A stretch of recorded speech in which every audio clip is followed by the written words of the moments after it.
Welcome back, everybody, to another edition of Review Please Video Game Edition, where I, as well as my co-host Jesus here with me today, we talk about video games that we play through, of course, the one and only Xbox GamePass. And before we get into anything, Jesus, how's it going? I'm really confused. Really confused. Why are you Since confused? when we start reviewing games? I'm kidding. I'm good. I'm good. Nice. It's been a morning for me.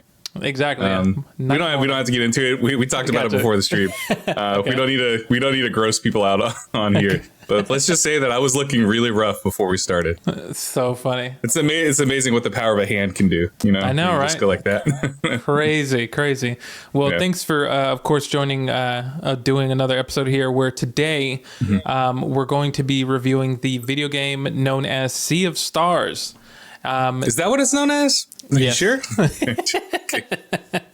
And so it's going to be a little bit going into the topics of the overall game, what we felt about the gameplay, story, and just our general thoughts about it, and whether or not, where it ranks amongst our list, which we'll get to the list later on towards the end of the episode.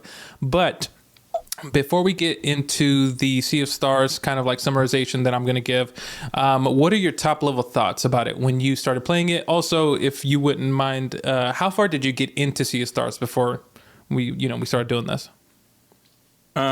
So top level thoughts. I think it is a beautiful game. I think the music is incredible. Like it's a banger of a soundtrack. I did complete the game. I did complete the game. I got to the end. I have no plans of ever going back to it. And for spoilers for people out there who don't know this, I don't know if you know this, but there is a alternate ending. You have to do very specific. You have to do very specific quests.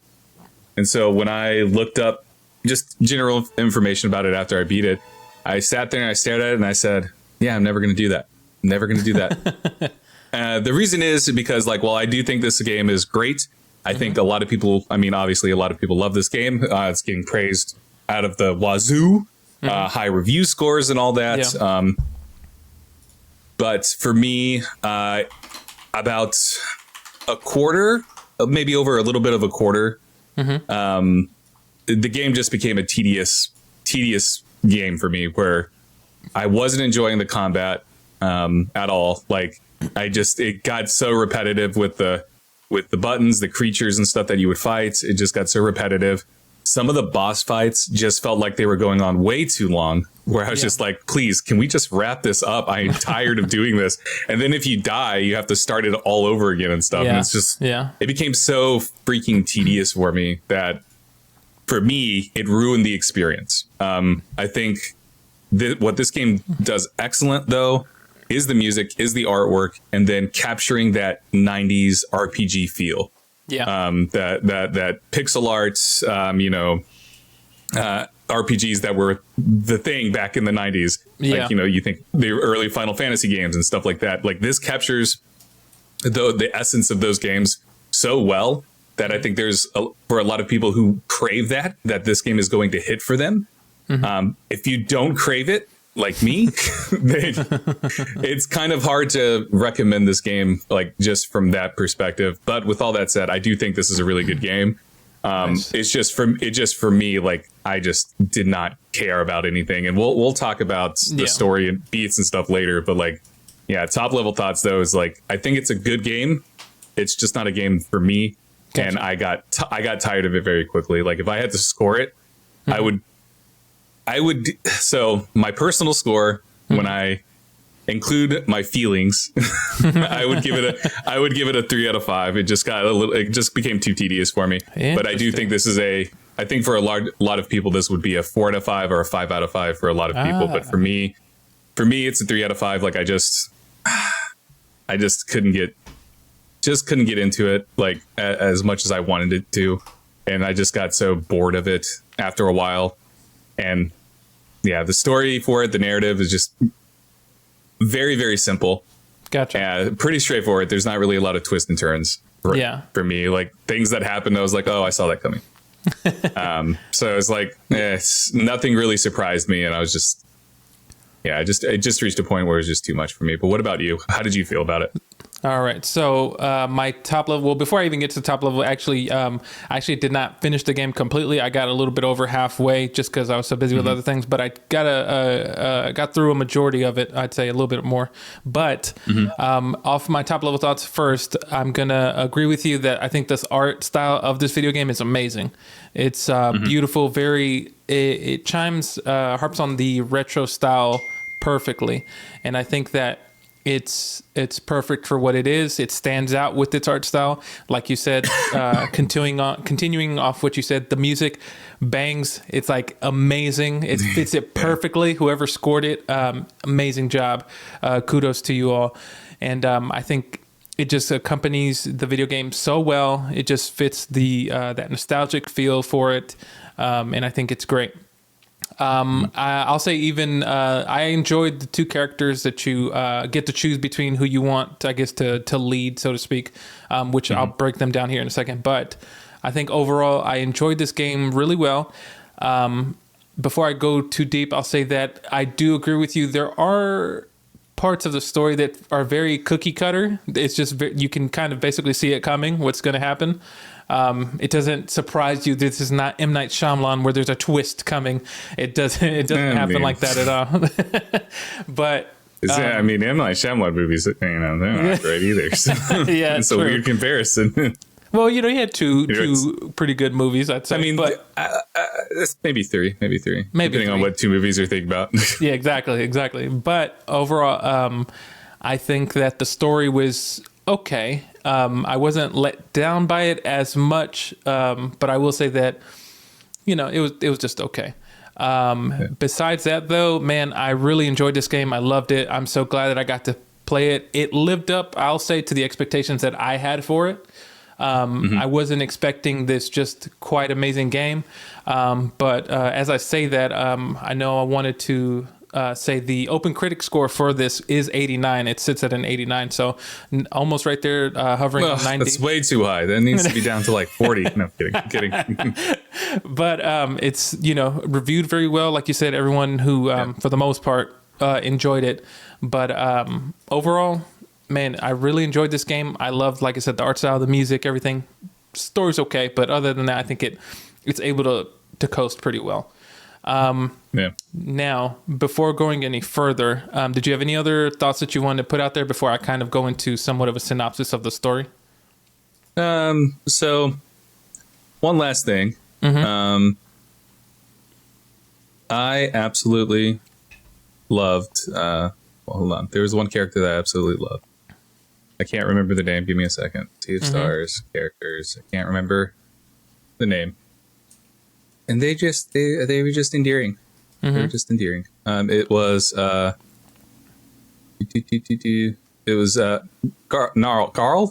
Your friend that loses his eye. Oh yeah, Carl. He's just so positive. He's just so positive. Man. He's just a positive boy. Yeah, very much so. He's moral support, basically. Yeah. He's so the only character that I liked. That's so funny. He's the only character I liked. It's just because he was at times he was a little too positive. I'm going to be honest. At times he was a little too positive, where I was just like, listen, buddy. And I was like, and like, listen, I get it. I had a moment. So spoilers for the beginning of the game. The two characters that you can play as are basically the cause of his like losing his eye. Yeah. And then they run off. And this is a story beat that I'm just like, this is some bullshit, where they run off to become, the Holy Knights, whatever the fuck they're called. And they spend like 10 years or something like that training, right? Yeah. They spent like a long time. They were gone for a long time. Yeah. And then they come back and they're like, oh man, he left. He's gone. And they're going to go start their class because they were hoping that he was going to appear and stuff. And then he just pops out of the bush and is like, what's up, guys? I've been waiting for you for 10 years. I was like, that's some bullshit. They cause you to lose your eye. You should hate them. So I was like, with that initially, I was like, this is bullshit. He better turn out to be a villain. He did. So whatever. That's so funny. That's hilarious. But yeah, things that I girls- wanted didn't happen. Of course. But okay, cool. Well, let me just give a little snippet of the story, which eventually we'll probably get to spoilers, just to let everybody know who's listening or watching. So this is the story. So Sea of Stars, you play as Valerie and Zale, who are solstice warriors, adventurers who have control over what's known as eclipse magic. Their power is the only magic able to harm the dwellers, known as otherworldly monsters created by a godlike alchemist called the Fleshmancer. During their travels, they are assisted by their childhood friend, a warrior cook named Garl. The trio is joined by an assassin named Sarai, and they attack the Dweller alongside the other Solstice warriors.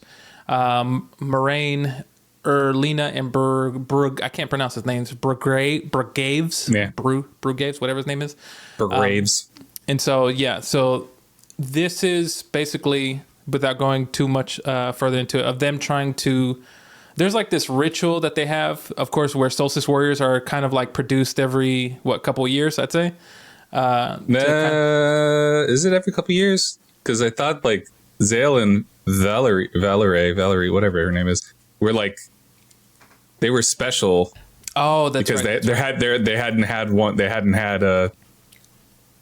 warriors for a while. Because like the ones That's before right. them were Burgraves and That's right. And, Erlina. Erlina, that's right.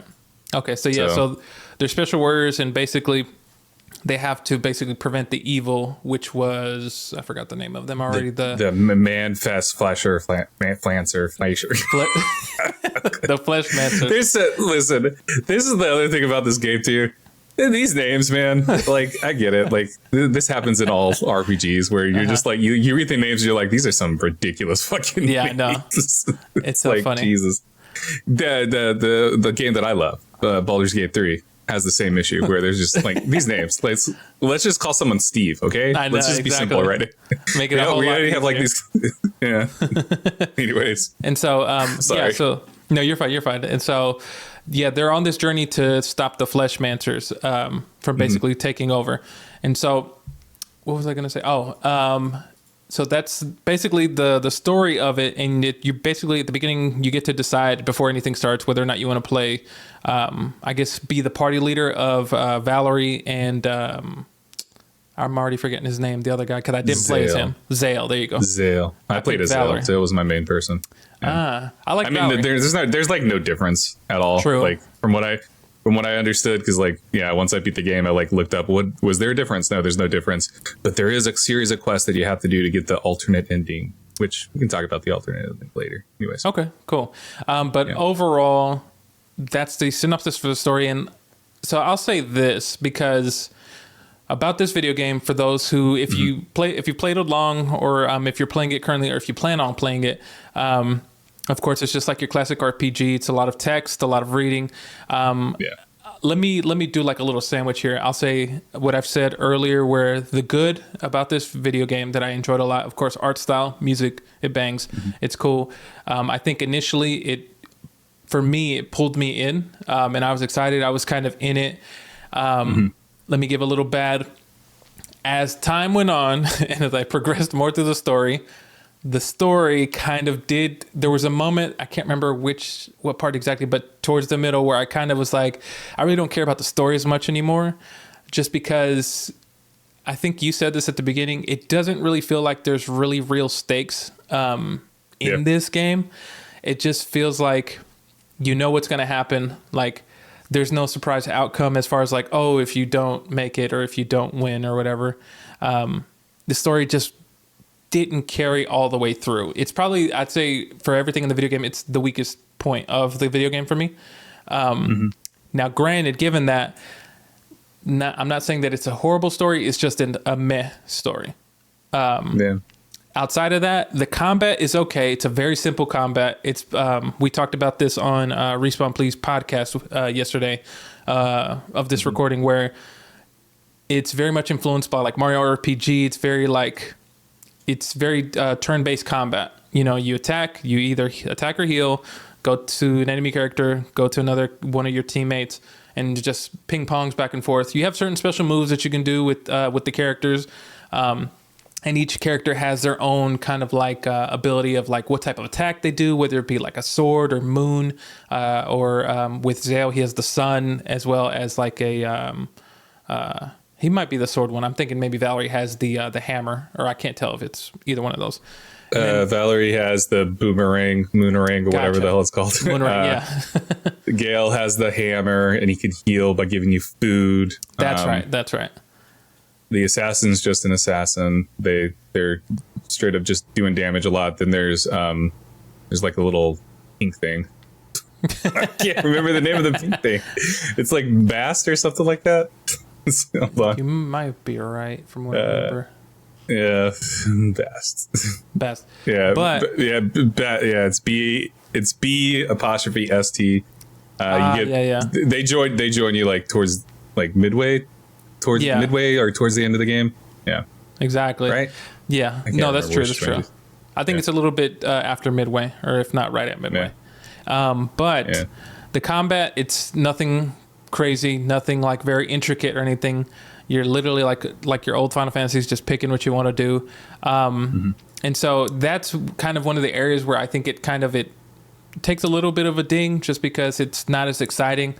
If you're looking for that in this video game, I'll say this to kind of like end my my little good bad sandwich, is that this game is, if you're looking for a very exciting game and something that'll just enthrall you for the whole thing, this is probably not it. This is very much a chill game that you can take your time with. There's no rush in it. You also mentioned this earlier, that I did hate that in this game you need to save as much as you can. You need to try to save as much as you can, because if not, if you forget to save, if you go somewhere, you die, you have to start back from wherever your last save was. There's no saving it, no going back to where you made it, regardless of how far you have made it. And so that's like a ding I'll give on that. And that's one of the things like from the like 90s RPGs. You have to save at because in this game you have to save at certain points. You can't just save. Exactly. You can't open a menu and save anywhere. Anytime you see one of those little books, you have to just train yourself to go, oh, I gotta go save. This game wants me to save. Just save. Exactly. When in doubt, save. So always save. And that's just something that's just a main thing that happened for a lot of 90s RPGs, that this is trying to capture the essence of, where you are just trying to save anytime you see a save point, you just save. Even Resident Evil. I mean, you do that in Resident Evil too. Save wherever you can. But Final Fantasy is what I was going for. In Final Fantasy VII Remake, they still have those points in Final Fantasy VII Remake where it's oh, you see these points, you have to save them. It's that's so funny. It's just you just train yourself when you've played those games where you're just oh yeah, I got to save here. I have to. Because if you don't, boy, if you play for an hour and you forget to save, maybe I did that, and maybe that's why I'm angry. Maybe that's why I didn't enjoy the game. But I got so far into the game, I played for an hour, and then I died, and I was oh shit, I didn't save, and I was way back, and it lost all steam for me, because it was just I don't want to go through this shit again. Yeah, because I already wasn't really enjoying it to begin with. You tell me I have to do it again, because I don't know, for me, the combat for me, it's a little too simple in the way of things. It's turn-based. You have to press button. You have to either you press a button to do crit hits or whatever, or do extra damage, and then you have to press a button to defend yourself. So there's a timing and rhythm to it. Yeah. And boy, in boss fights, if you can't get that timing down, especially with their you doing their super abilities and stuff. Yeah. You're in for not a fun time, because some of those boss fights, the timing gets really weird. Oh yeah. And it's and a lot of it is just paying attention and trying to learn, but a lot. I also feel a lot of the boss fights, prior to getting to the bosses, there's not a lot of prep for that boss. Does that make sense in terms of definitely. Learning a certain rotation? None of the minions that you would fight before getting to that boss indicates what the timing would possibly be for that boss. Exactly. And so you just go in there and you have to figure it out, and it could take you a little bit of time to figure it out, and by that time you might have to start over, because I've taken too much damage, there's no way I can win, so I'm gonna have to start over. And then it's just hoping that you get things right. So it's I don't know. For me, like the just combat of it all was just like it became just too tedious for me. Like just trying to learn these rhythms, trying to do things. I don't really know what they could have done to make it more exciting, because I think there were some moments where I was just like, oh, this is so cool. Like a lot of the ultimate, I'm going to call them ultimate abilities, but they're not called ultimate abilities. When you get when you get people paired up and like they do their special abilities with each other, there's some really cool visual things that they do. Oh yeah. That looks amazing. That's like, holy crap, this looks just so awesome to look at. But then there's everything else when it comes to the combat. I'm just like, especially like the minion fights. I feel like the minion fights are just, and this is a problem that I have with a lot of RPGs of this style, is that there's just a lot of grinding that you have to do. Yeah, and the grinding is not fun. The grinding doesn't feel rewarding to me. Gotcha.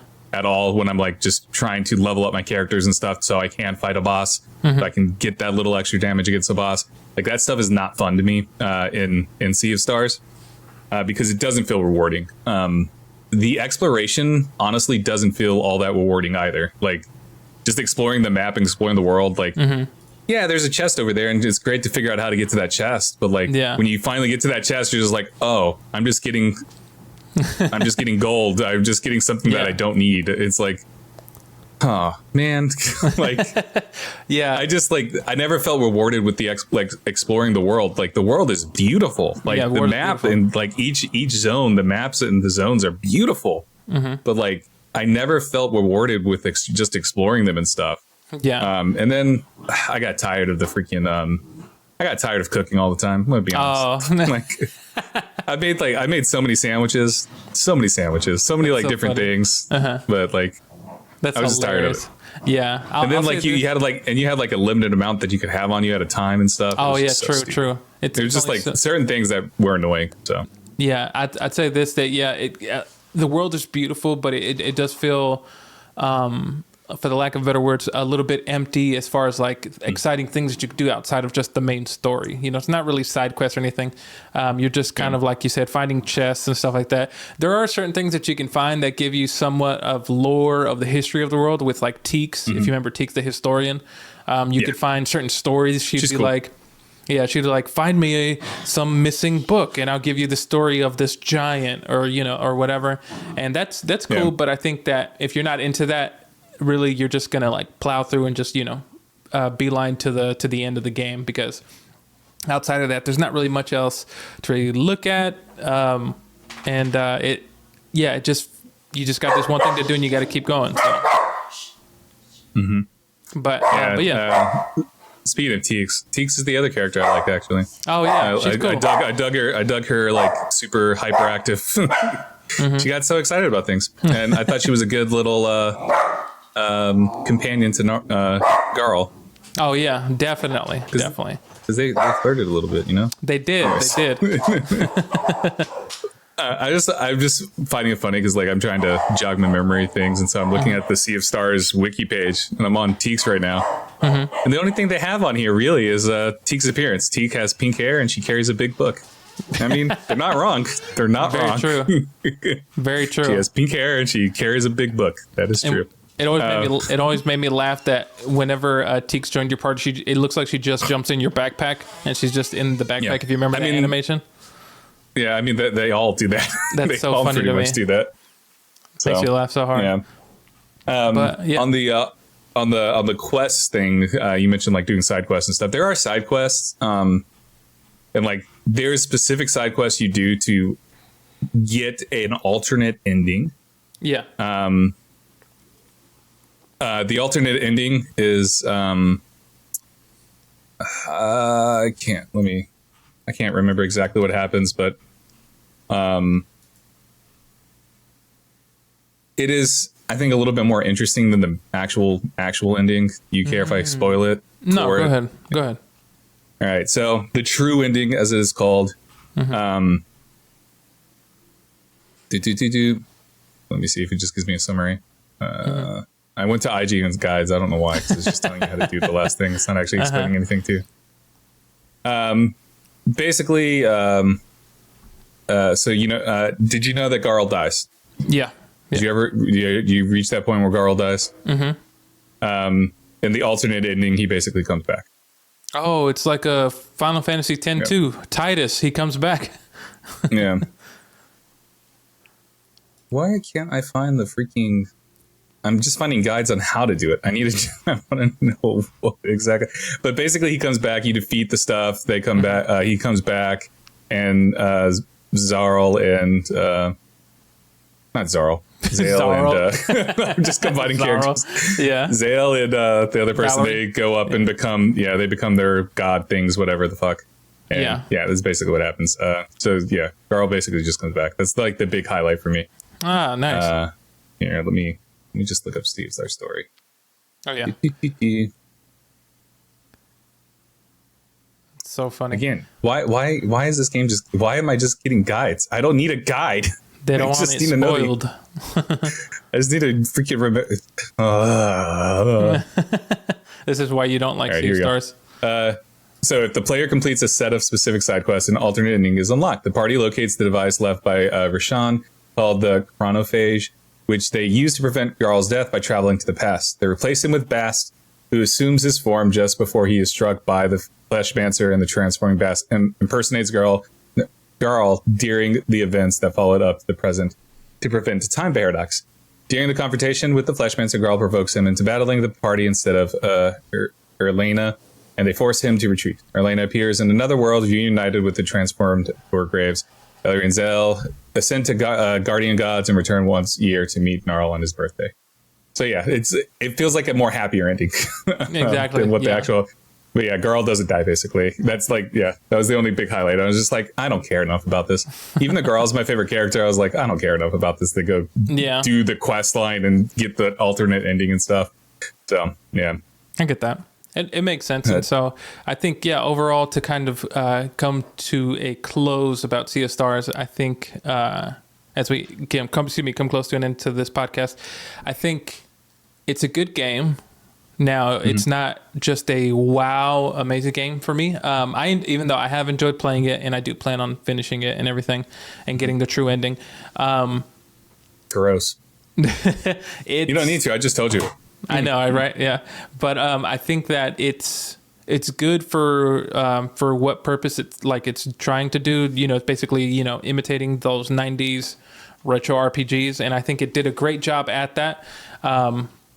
Overall, I think the story could have been stronger, but I think it's either way you're not really losing too much from my perspective, and I think that it does what it needs to do.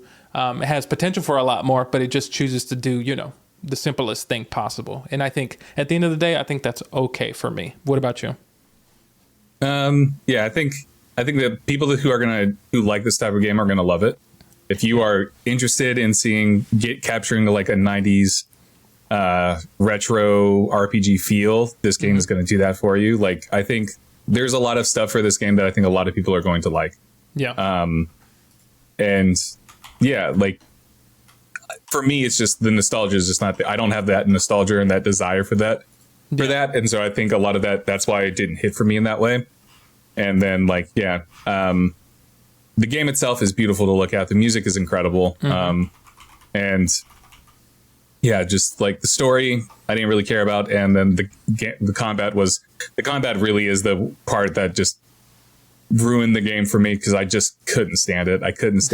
And it just became so tedious, and it's a shame because I liked a lot of the aspects of the game, but it's just the combat kind of brought it down considerably for me.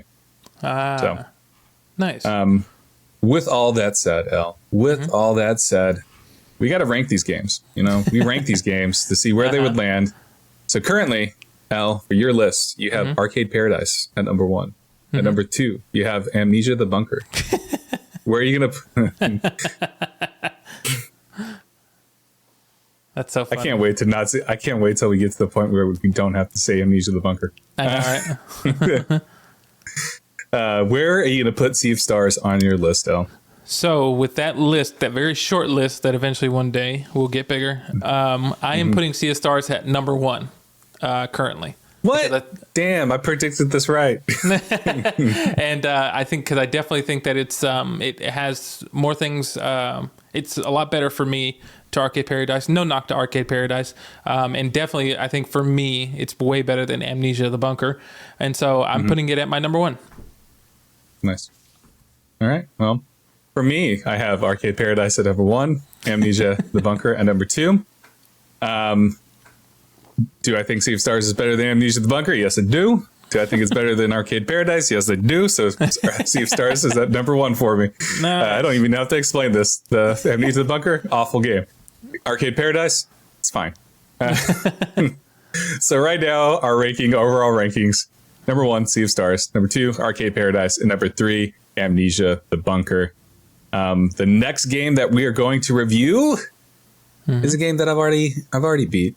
But I love it. I texted it to you while you were over in Japan. And while I'm still in Japan. We're going to talk about Cocoon. Nice. Short game. It's from Cocoon is from the lead designer, I want to say, or one of the designers, level designer from Limbo and Inside. But yeah. But yeah, I am. Yeah, he was the lead gameplay designer of Limbo and Inside. So the creator of Cocoon was So we're going to check out Cocoon, though. Right now, it has an overwhelmingly positive on Steam and is currently sitting at I want to say, hold on, I got to look up the critic score for it. It's sitting at an 87 on OpenCritic, so being well received. So I'm looking forward to talking to you about it because, like, I know you love do you love Limbo and Inside, right? You do, right? They're great games. Yeah. So, like, I love Limbo and Inside as well. So I'm looking forward to talking about Cocoon. I think it's a very interesting game, and just like Inside and Limbo, I don't know what the fuck was going on. So I'm interested in talking to you about it. Hilarious. Nice. So yeah, that'll be the next game. So be on the lookout. We are planning to have that drop on November 10th. So please be on the lookout for that, y'all. And then after that, we have, I was about to say Sea of Stars. We have Starfield. Whoa. And then we have Laws of P. Laws of P. I don't know why I say it like that, but Laws of P. They're in France, right? So there should be like a French accent, but whatever. Oh, yeah. That's so funny. Or they're not in France, but they're like in a place in the UK or something. Well, they're in. Go ahead. Well, everybody, thanks so much for tuning in to this episode of Review Please Video Game Edition, where today we reviewed Sea of Stars. Like we said at the beginning of the podcast, all the games that we review here are all playable via Xbox GamePass. So if you want to tag along and play the video game that we review, or just, kind of chime in with it, that's where you go play. Everything's on Xbox Game Pass. Make sure to subscribe to the YouTube channel here at Respawn Please Podcast. Subscribe, hit the bell icon to be notified of future videos. Make sure you share, as well as follow us on social media at Respawn Please Podcast on Instagram and TikTok. And other than that, thanks for tuning in, and we'll catch you next month.